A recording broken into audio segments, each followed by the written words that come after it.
नमस्कार, आप देख रहे हैं कमोडिटी फटाफट। मैं हूं आपके साथ प्रशांत पांडे। एक ऐसा शो जहां पर हम आपको gold, silver, metal, oil and gas, इसके अलावा तमाम एग्री कमोडिटीज पर राय देते हैं और साथ ही आपको बेहतरीन रणनीति बताने के साथ ही हम आपके सवालों के जवाब भी देते हैं।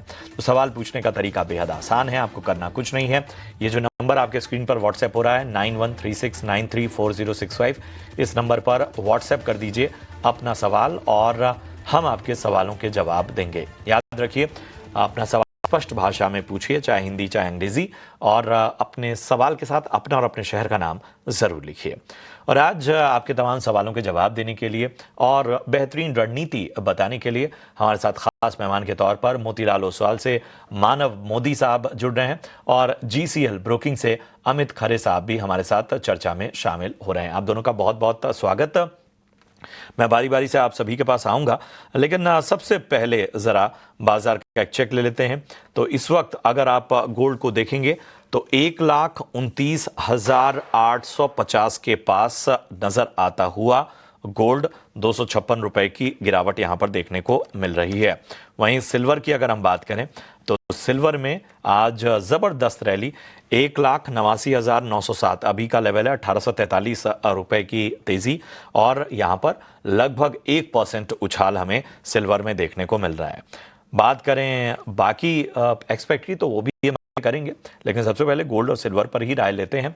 और अमित, सबसे पहले मैं आपके पास आऊंगा, हमें जरा बताइए कि गोल्ड और सिल्वर पे क्या राय बन रही है। सिल्वर से ही शुरुआत करते हैं क्योंकि अलग स्तर छुआ है सिल्वर ने, और जाहिर सी बात है कि लगता है कि जो बड़े लक्ष्य हैं जिनके लिए हम कम से कम अगले साल का एक टारगेट देख रहे थे, वो तो लग रहा है ईयर एंड में ही अब नजर आ जाएगा। बिल्कुल प्रशांत जी, नमस्कार। और हमने काफी अच्छा मोमेंटम सिल्वर में देखा। गोल्ड जरूर इससे थोड़ा सा पीछे है, बट थोड़ा थोड़ा करके वो भी चल रहा है। बट ओवरऑल देखा जाए तो रोज ही सिल्वर में नए लाइफ टाइम हाई पड़ रहे हैं। आज देखिए लगभग 191 क्रॉस हो चुका था सिल्वर। रिस्क और मोमेंटम को ध्यान रखते हुए अभी मैंने जो ट्रेड बनाया है वो मिडिल लॉट में बनाया है, क्योंकि रोज का लगभग 5-7 हजार पॉइंट का मूवमेंट सिल्वर में और 1000-2000 का गोल्ड में हो रहा है। तो बाय साइड में जाना है, ट्रेंड पॉजिटिव है, ट्रेंड के फेवर में ही ट्रेड हम लेंगे। गोल्ड मिनी जनवरी वायदा 1,28,100 के आसपास खरीदारी करनी है। 1,30,000 रुपए तक का टारगेट रखना है। 1 से 2 दिनों का ट्रेड रहेगा और स्टॉप लॉस जो है 1,27,000 के नीचे का रखना है। सिल्वर मिनी फरवरी वायदा 1,89,700 1897 के आसपास खरीदारी करनी है। टारगेट रखना है 1,94,000 रुपए का, और जो स्टॉप लॉस है उसका वो 1,87,000 रुपए के नीचे का रहेगा। ओवरऑल ट्रेंड पॉजिटिव है, तो हल्की गिरावट अगर मिलती है तो खरीदारी करके चलना चाहिए। आज रात को FOMC के इंटरेस्ट रेट के डिसीजन भी आएंगे, तो उस पर भी ट्रेडर्स को खासतौर से नजर रखनी चाहिए। चलिए, तो अमित खरे जी की रणनीति हम साफ तौर पर एक बार दोहरा देते हैं। तो सिल्वर मिनी के जो ग्राफिक्स हैं वो आपके सामने हैं। सिल्वर मिनी में आपको फेब्रुअरी कॉन्ट्रैक्ट 1,89,700 के स्तर पे बाय करना है। टारगेट जो है 1,94,000 तक का नजर आ सकता है। स्टॉप लॉस जो है वो 1,87,000 का मेंटेन करना है। वहीं अगर हम गोल्ड मिनी की बात करें तो वो भी आपके सामने लाते हैं। जनवरी वायदा अमित जी की राय में 1,28,100 के स्तर पे लेना है। 1,30,000 के टारगेट, स्टॉप लॉस 1,27,000 का आपको यहां पर बनाकर चलना है। मानव, मैं आपके पास आना चाहूंगा। जाहिर सी बात है, FMC की जो आउटकम्स हैं उनका तो हमें वेट करना ही है, लेकिन बाकी अगर हम चेक्स लें, और इस बीच मुझे खुशी हो रही है परिचय कराते हुए हमारे साथ अनुज चौधरी साहब भी जुड़ चुके हैं मेरे एसेट से। थैंक यू सो मच अनुज जी, आपका इस चर्चा में शामिल होने के लिए। तो मानव, जैसा मैं कह रहा था, आउटकम का इंतजार है, लेकिन बाजार कुछ चीज़ों को पहले से ही फैक्टर इन करके चलता है। आउट परफॉर्मेंस गोल्ड के मुकाबले सिल्वर में जारी है। गोल्ड जो है वो एक कंसोलिडेशन फेज में है, लेकिन अमूमन फिर भी एक बुलिश ट्रेंड जो है वो नजर आ रहे हैं। तो आपकी रणनीति खासतौर पे गोल्ड और सिल्वर पे क्या रहेगी, और अब चूंकि ईयर एंड है तो आगे के आउटलुक पे भी लोगों की नजर रहेगी? जी बिल्कुल प्रशांत जी, नमस्ते आपको और पैनलिस्ट को भी। मेरे ख्याल से देखिए, फेड में बिल्कुल जैसे आपने कहा 25 basis rate cut gold silver दोनों में ही डिस्काउंट होते चले आ रहे हैं। लास्ट वीक की जो रैली थी वो इसी डिस्काउंटिंग की वजह से थी। ये हफ्ते की जो रैली स्पेशली सिल्वर में हमने देखी है, ज्यादातर रेट कट के एक्सपेक्टेशन के साथ साथ हमने लास्ट वीक ETF जो आई शेयर्स है उसमें बहुत बढ़िया इन्फ्लोस आते हुए देखे। ऑलमोस्ट 300-400 टन से ऊपर के इन्फ्लो एक साथ हमने आते हुए देखे लास्ट वीक में। इंडस्ट्रियल डिमांड बहुत बढ़िया है, सेफ हेवन डिमांड बढ़ रहा है, कॉपर का साथ बहुत अच्छा मिल रहा है, तो इसलिए सिल्वर ज्यादा बढ़ते हुए दिख रहा है। सिमिलरली गोल्ड मेरे ख्याल से रुका हुआ है क्योंकि 25 बेसिस रेट कट जैसे आपने कहा डिस्काउंट हो चुकी है, लेकिन प्रशांत जी 4 सिनारियो हो सकते हैं आज की मीटिंग में, इसीलिए बहुत ज्यादा कॉशियसनेस 2 दिन से गोल्ड में दिख रही है। एक तो यही है कि हर सिनेरियो में 25 बेसिस कट अगर हम एक्सपेक्ट भी करें तो भी इकोनॉमिक फोरकास्ट और डॉट प्लॉट मेरे ख्याल से 2026 में कितने रेट कट होंगे उसके ऊपर सबकी नजर है, क्योंकि अगर इतने ज्यादा रेट कट नहीं होंगे जितने मार्केट एक्सपेक्ट कर रहा है, नवंबर और सितंबर की तरह ही कॉशियस स्टांस रहता है, तो मेरे ख्याल से जितनी रैली हमने देखी है उस पर थोड़ी रुकावट आ जाएगी और गोल्ड सिल्वर दोनों में ही थोड़ा फॉल हम आता हुआ देखेंगे। इसलिए मेरे ख्याल से गोल्ड बहुत स्टेबल है। चांदी में थोड़ी गिरावट शुरू हो गई है। अगर कॉशियस स्टांस बनता है या नो रेट कट 2026 का स्टांस आता है, हॉकिश स्टांस आता है, तो मेरे ख्याल से सिल्वर में थोड़ा फॉल आता हुआ दिख सकता है। तो ओवरऑल कोई भी पोजीशंस कैरी ना करें मेरे ख्याल से। अगर सिर्फ ट्रेड की बात करें, गोल्ड में बाय एंड डिप्स का स्टांस होगा 1,28,500 से 1,31,500 का रेंज है। थोड़ा भी नीचे आता है तो बाय कर सकते हैं। Silver minimum purely intraday trade की बात करूं, मेरे ख्याल से ये भाव ठीक है। 1,90,000 के आसपास के जो लेवल्स है वो वहीं पे मेरे ख्याल से थोड़ी बाइंग शुरुआत कर सकते हैं। 189 500 से 190 200 की जो रेंज है वहां पे थोड़ी बहुत बाइंग कर सकते हैं। 1,88,800 का स्टॉप रहेगा। इमीडिएट 1,92 जो ऑल टाइम हाई है वो टारगेट एक्सपेक्ट करना चाहिए फिर से। चलिए, तो यहाँ पर सिल्वर मिनी जो है वो 1,89,500, 1,90,200 इस लेवल इस रेंज में आपको खरीदनी है। स्टॉप लॉस 1,88,800 का, टारगेट 1,92,000 का आपको लेकर चलना है। वहीं अगर हम गोल्ड की बात करें तो यहाँ पर बाय ऑन डिप्स की रणनीति आपको रखनी है। याद रखिए 1,28,500 और 1,31,500 ये रेंज जो है बहुत इंपॉर्टेंट है, क्रूशल्स है, और उस हिसाब से आपको कहीं ना कहीं ध्यान रखना है। चलिए, इस सबके बीच में अनुज जी भी हमारे साथ चर्चा में जुड़ रहे हैं। अनुज जी, आपकी गोल्ड और सिल्वर पे क्या राय है? जी नमस्ते प्रशांत जी और सभी को, पैनलिस्ट को भी। ओवरऑल ट्रेंड गोल्ड का और सिल्वर दोनों का पॉजिटिव है। आज फेड की इंपॉर्टेंट मीटिंग है, 2025 की लास्ट मीटिंग है, एंड मार्केट एक्सपेक्ट कर रहा है कि 25 बेसिस पॉइंट का रेट कट होना चाहिए। एक ऑलमोस्ट एक डन डील जैसे है। तो एक ये तो है कि ऑलरेडी एक फुली प्राइस है 25 बेसिस पॉइंट का रेट कट।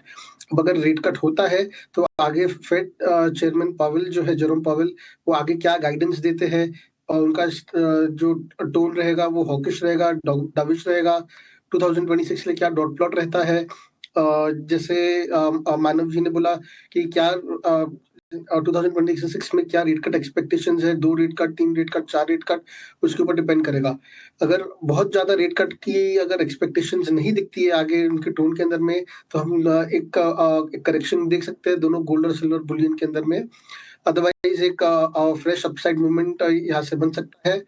कॉशियस व्यू है, लेकिन ओवरऑल ट्रेंड पॉजिटिव है, तो हमें कंटिन्यू करके बाई करके ही चलना चाहिए। अगर एमसीएक्स का देखेंगे तो गोल्ड फेब्रुअरी कॉन्ट्रैक्ट 1,29,500 के लेवल्स के आसपास में है, तो बाई करके चल सकते हैं। स्टॉप लॉस रहेगा 1,28,400 के नीचे में, टारगेट रहेंगे ऊपर में 1,32,000।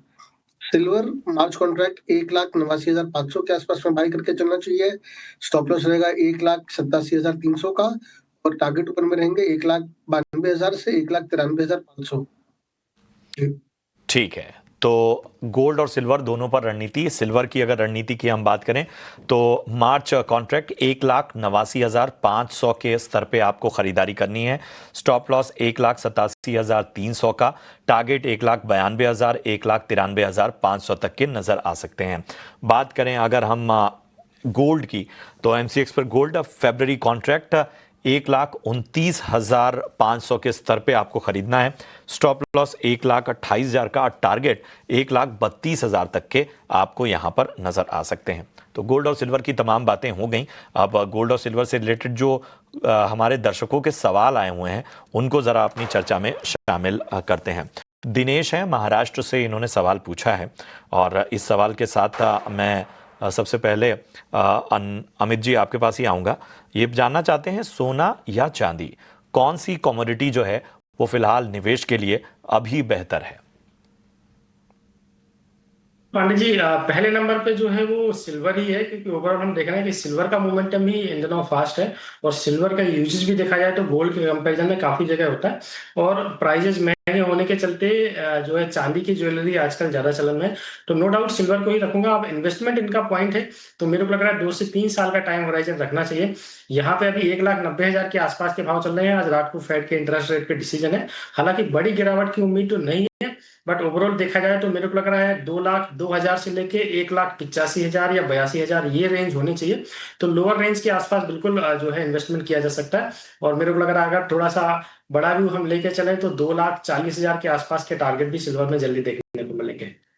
चलिए, तो ये है रणनीति आपको, और यहाँ पर जो है वो उस हिसाब से आपको अपनी स्ट्रेटजी गोल्ड और सिल्वर में बनानी है। प्रवीण हैं हिसार हरियाणा से, इनका सवाल लेते हैं और प्रवीण का जो सवाल है इस सवाल के साथ मैं आऊँगा मानव आपके पास। 1,29,800 में उन्होंने गोल्ड के 5 लॉट बेचे हैं। एक बार फिर से मैं सवाल दोहरा दूं, 1,29,800 में गोल्ड के 5 लॉट बेचे हैं। स्टॉप लॉस और टारगेट जानना चाहते हैं। जी बिल्कुल। मेरे ख्याल से अगर गोल्ड मेगा की बात हो रही है तो करंट कॉस्ट ही उनके आसपास ही 1,29,900 1,30,000 के आसपास ही चल रहा है गोल्ड मेगा। मेरे ख्याल से इमीडिएट अगर इंट्राडे बेट है तो 1,29,600 1,29,500 का स्टॉप लॉस होना चाहिए अगर बाइंग बिल्कुल कॉस्ट पे ही है तो। और इमीडिएट टारगेट 1,30,400 1,30,500 का बनता है। आज फेड मीटिंग है तो अगर बिल्कुल रिस्क नहीं लेना है तो एक बार एग्जिट कर सकते हैं अगर इसी कॉस्ट के आसपास होवर करता है। अगर रिस्क लेना है तो बिल्कुल स्टॉप लेके स्टॉप टाइट रख के ही कैरी कीजिए। मेरे हिसाब से एग्जिट करके अगर ये टारगेट नहीं आता है या स्टॉप नहीं आता है तो एक बार कल की फेड मीटिंग के बाद ही से डिसीजन लेना चाहिए। पर ये लेवल्स हो सकता है आपके टारगेट और स्टॉप लॉस। चलिए, तो ये है राय आपको मिलती हुई और आपके जो अभी स्ट्रेटजी है उस हिसाब से आपको राय मिलती हुई। महावीर का सवाल लेते हैं बेंगलुरु से, चांदी पर राय जानना चाहते हैं। अनुज जी आप जरा राय दीजिएगा। पूछ रहे हैं कि चांदी क्या अगर हम देखें तो ऊपर में $60 तक आ सकती है। ये हालांकि इनका जो सवाल है वो ऑलरेडी उस लेवल को पार कर चुकी है चांदी, तो इस सवाल का कोई अभी फिलहाल औचित्य नहीं है। लेकिन फिर भी एक सिल्वर पे अगर हम डॉलर टर्म्स में देखें तो एक रणनीति जानना चाहेंगे। अनुज जी बताइए। जी, अगर कॉमेक्स की बात करेंगे तो भी $61 के आसपास में ट्रेड कर रहा है। आज ऊपर में हाई बनाया था 61.59, दैट इज $61.59। तो अभी भी ट्रेंड ऊपर है। टेक्निकली देखेंगे तो ऊपर में 63 से $63.5 तक देखा जा सकता है टेक्निकली। ये साइड के अंदर में साइकोलॉजिकल सपोर्ट रहेगा $60 के नीचे, और अगर वो ब्रेक करता है तो नीचे में इसका स्ट्रॉन्ग सपोर्ट रहेगा करीबन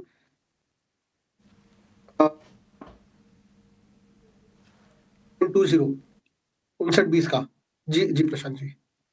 तो ये है राय आपको मिलती हुई।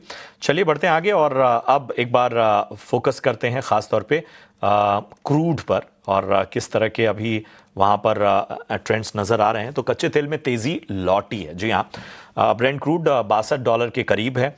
WTI क्रूड की बात तो $58 के पास है।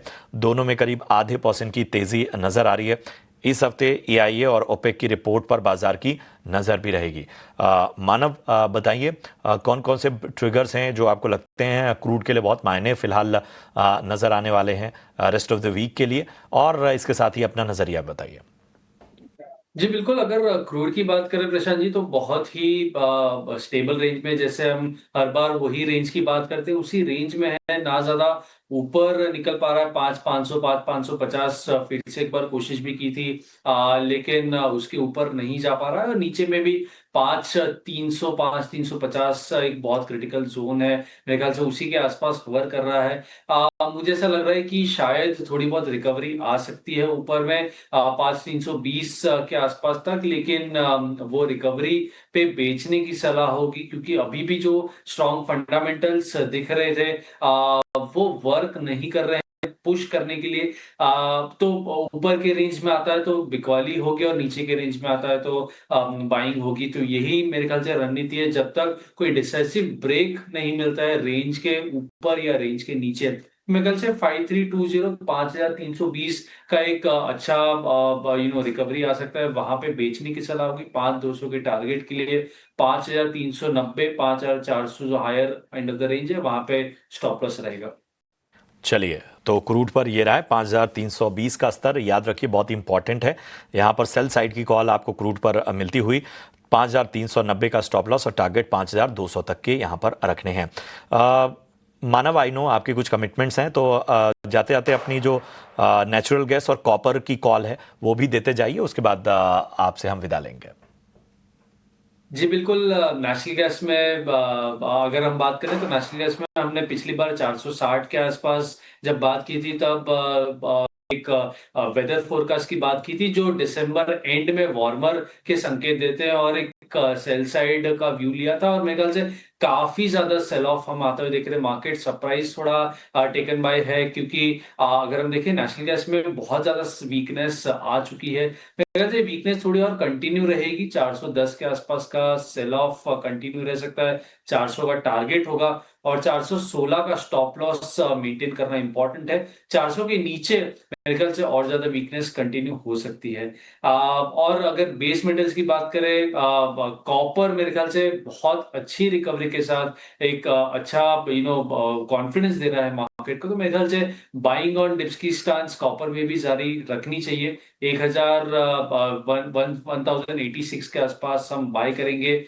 1082 का स्टॉप लॉस रहेगा और 1093 1094 का टारगेट मेंटेन किया जा सकता है काफी अच्छे सपोर्टिव फंडामेंटल्स है मेरे ख्याल से आज के फेड मीटिंग के बाद डॉलर इंडेक्स अगर थोड़ा भी नीचे आता है तो इसको और अच्छा सपोर्ट कॉपर में हमें आता हुआ दिख सकता है चलिए, तो अगर हम बात करें मानव की बाकी कॉल्स की, तो कॉपर जो है वो आपको खरीदारी करनी है। स्टॉप लॉस 1,082 का, टारगेट 1,093 के, 1,086 ये स्तर जो हैं वो खरीदारी के लिए बेहतर हैं। नेचुरल गैस पे जो उन्होंने राय दी वो सेल साइड की कॉल है, याद रखिए सेल साइड की कॉल। नेचुरल गैस 410 के लेवल पे आपको सेल करना है, स्टॉप लॉस 416 का, टारगेट 400 तक का आपको नज़र आ सकता है। बहुत बहुत शुक्रिया करेंगे मानव अपना कीमती समय देने के लिए और दर्शकों के सवालों के भी जवाब देने के लिए। बढ़ते हैं आगे और अब बढ़ते हैं अमित जी की तरफ। अमित जी, क्रूड पर आपकी रणनीति क्या होगी? प्रशांत जी क्रूड ऑयल में मेरे को लग रहा है एक रेंज बाउंड मोमेंटम है काफी टाइम हो गया 5250 से लेके 5450 की रेंज में ये कारोबार कर रहा है अभी देखा जाए तो लोअर रेंज के आसपास ही है तो एक बार खरीदारी के चांसेस में लिए जा सकते हैं 5270 से लेके 5250 की रेंज में दिसंबर वाला क्रूड ऑयल में खरीदारी करनी है टारगेट रखना है 1 से 2 दिनों का 5400 रुपए के आसपास और इसका जो स्टॉप लॉस है 5200 रुपए के नीचे का रहेगा जी प्रशांत जी। चलिए, तो क्रूड ऑयल आपको यहाँ पर जो है वो ऑप्शन की कॉल है, यहाँ पर 5300 की कॉल आपको लेनी है और यहाँ पर आपको लेवल याद रखना है। बाय जो है वो एट 70 रुपीज़ प्रीमियम पे आपको लेनी है। टारगेट जो है 120 के, स्टॉप लॉस 40 रुपए का आपको मेंटेन करना है। इसके अलावा क्रूड की जो MCX कॉल है वो दिसंबर वायदा की है, जो अमित जी ने बताया 5270 5250 इस स्तर पे आपको खरीदारी करके चलना है। टारगेट 5400 के और स्टॉप लॉस 5200 के नीचे का आपको मेंटेन करना है। अनुज जी, आपके पास आना चाहूँगा, हमें बताइए खासतौर पे क्रूड पर आपका क्या नजरिया बन रहा है? जी प्रशांत जी, क्रूड पे मेरा व्यू थोड़ा कॉन्फिडेंट है। ऊपर में इसमें सेल ऑन राइज करके चलना चाहिए। हमने देखा था कि अभी पिछले 2 दिन से अच्छा एक ऊपर से सेल ऑफ आया है। इस टेक्निकल शॉर्ट का व्यू देखी गई है, तो विच हम लोग को लगता नहीं है कि ये ऊपर में सस्टेन करना चाहिए। ऊपर आए तो सेल करके चल सकते हैं। अभी 5310 से 5030 330 के लेवल्स में सेलिंग कर सकते हैं। जो 5330 है वो एक 40 डे एक्सपोनेंशियल मूविंग एवरेज है, जो बहुत स्ट्रॉन्ग रेजिस्टेंस जोन बन जाता है और आपको स्टॉप लॉस मेंटेन करके चलना चाहिए 5450 के लेवल्स के आसपास में, और नीचे में टारगेट आपको दिख सकते हैं 5200 से 5150 के लेवल्स के। और कॉपर की जो रणनीति है वो साफ तौर पर आपके सामने रखी अनुज ने। कॉपर जो है वो दिसंबर वायदा 1088 के स्तर पे आपको लेना है। स्टॉप लॉस 1075 का, टारगेट 1005, 1010 के आपको यहाँ पर मेंटेन करने हैं। चलिए इन सब के बीच में बढ़ते हैं आगे, और अब जो है वो साफ तौर पर एग्री कमोडिटीज़ जो हैं उनको अपने रडार पर लेकर आएंगे। लेकिन इन सब के बीच में कुछ दर्शकों के सवाल भी बहुत सारे आए हुए हैं, उनको भी अपने रडार पर लेकर आते हैं और उन सवालों को भी अपनी चर्चा में शामिल करते हैं। प्रवीण हैं पुणे से, और इनका सवाल है कि 465 रुपये पे नेचुरल गैस में ख़रीदारी की है, पुट ऑप्शन इसमें ज़रा बताएं। अमित जी बताइए क्या राय होगी? 465 पर नेचुरल गैस पे खरीदारी की है, पुट ऑप्शन रणनीति चाहते हैं। पुट ऑप्शन इन्होंने लिया है अगर 465 का, तो मेरे को लग रहा है काफी अच्छे मुनाफे में ये होंगे, क्योंकि प्राइजेज में हमने देखा कि 495 के आसपास से जो है करेक्शन देखने को मिला, और नीचे में अभी देखिए 404 401 के आसपास का जो है कारोबार हो रहा है। 401 का लो बनाया इसने। अभी देखा जाए तो 400 रुपए का एक अच्छा खासा सपोर्ट है और साइकोलॉजिकल लेवल है। तो मेरे को लग रहा है अगर इनका सेलिंग साइड का ट्रेड है, अगर पुट ऑप्शन इनका बाय है तो बिल्कुल निकल जाना चाहिए। यहाँ से मेरे को लग रहा है 40 से 50 पॉइंट का अपसाइड का मूवमेंट जो है एनजी में देखने को मिल सकता है। तो ये है रणनीति आपको नेचुरल गैस पर मिलती हुई। मनोज हैं चूरू राजस्थान से, पूछ रहे हैं कॉपर में अगले 6 महीने में क्या ट्रेंड रह सकता है। अमित जी के अलावा अनुज जी भी हमारे साथ बने हुए हैं। अमित जी, अनुज जी जरा बताएं कॉपर में अगले 6 महीने के लिए क्या ट्रेंड आप देख रहे हैं? जी, अभी ओवरऑल ट्रेंड पॉजिटिव ही है। ट्रेंड के अंदर बाइंग करके ही चलना चाहिए। अभी ऑल टाइम हाइज के ऊपर में है तो थोड़ी वॉलेटिलिटी बढ़ जाती है, एक रिस्क भी बढ़ जाता है। तो अभी करंट लेवल्स पे अगर थोड़ा वेट करें, अगर नीचे आए थोड़ा 1040 से 1050 के लेवल्स के आसपास में, तो उसमें बाई करके चलना चाहिए। अगर पोजिशनल है तो स्टॉप लॉस इनका रहेगा 970 के नीचे में, और ऊपर में टारगेट देखे जा सकते हैं 1200 से 1250 के तक लेवल्स तक। चलिए, तो कॉपर में ओवरऑल नजरिया बुलिश ही नजर आ रहा है। अब एग्री मार्केट पर फोकस करते हैं। जीरा में हम देख रहे हैं कि 1.5% से ज्यादा की तेजी नजर आ रही है। धनिया का दाम 10,600 के करीब नजर आ रहा है। हल्दी के भाव 4% से ज्यादा की तेजी है, वहीं ग्वार का भाव 1% टूटता हुआ इस वक्त नजर आ रहा है। तो एग्री कमोडिटीज़ पर भी ज़रा एक फोकस करेंगे, और सबसे पहले अमित आपके पास ही आता हूं, आप एग्री को कवर करते हैं। हमें बताइए एग्री में आपकी इंपॉर्टेंट कॉल्स क्या हैं, कहां पर आप बुलिश हैं और कहां बेयरिश हैं? जी प्रशांत जी, ओवरऑल देखा जाए तो पूरा एग्री अभी काफी अट्रैक्टिव लग रहा है। काफी लंबे समय के बाद एग्री में जो है एक अच्छा खासा अपसाइड का मूवमेंट देखने को मिला है। तो ये काफी अच्छे संकेत है कि प्राइसेस जो है ओवरऑल अभी यहाँ से एक रिकवरी की तरफ जा रहा है। ग्वारशीट की अगर हम बात करें तो ग्वारशीट जनवरी वायदा प्रशांत जी 4900 के आसपास खरीदारी जो है ट्रेडर्स कर सकते हैं। 5100 रुपए का टारगेट रखना है। शॉर्ट टर्म का व्यू है लगभग एक हफ्ते के आसपास का, और टारगेट रहेगा 4800 रुपए का। वहीं पे हल्दी की अगर हम बात करें तो अप्रैल हल्दी अभी एक्टिव हो चुकी है, अप्रैल वायदा चालू हो चुका है। तो 15,100 के आसपास अप्रैल वायदा टीएमसी हल्दी में खरीदारी करनी है। टारगेट शॉर्ट टर्म का रखना है लगभग 8 से 10 दिनों का 16,000 के करीब, और इसका जो स्टॉप लॉस है वो 14,600 रुपए का रहेगा। वहीं पे बात अगर हम जीरे की प्रशांत जी करें तो जीरे में भी एक अच्छा खासा बॉटम बनाता हुए चार्ट पे नजर आ रहा है। कल इसने एक अच्छी रिकवरी दी और उसका आज फॉलोअप बाइंग भी देखने को मिली। तो 21,000 के आसपास जनवरी वाला जीरे में एक फ्रेश खरीदारी जो है ट्रेडर्स कर सकते हैं। 21,700 रुपए का लक्ष्य रखना है, और इसका जो स्टॉप लॉस है वो 20,600 रुपए का रहेगा। ये भी लगभग देखा जाए तो एक हफ्ते के आसपास का ट्रेड है प्रशांत जी। चलिए, तो ये है तमाम जो एग्री कमोडिटीज़ हैं उस पर राय आपको मिलती हुई। शुक्रिया करेंगे अमित जी, बहुत बहुत धन्यवाद अनुज जी, आप दोनों का चर्चा में जुड़ने के लिए, और अहम रणनीति के साथ साथ आपने दर्शकों के सवालों का धैर्यपूर्वक जवाब दिया, उसका भी बहुत बहुत धन्यवाद। बहरहाल कमोडिटी फटाफट में आज के लिए इतना ही। अपने सवाल व्हाट्सएप करते रहिए, हम उन सवालों को कल अपनी चर्चा में शामिल करेंगे। बने रहिए हमारे साथ। नमस्कार।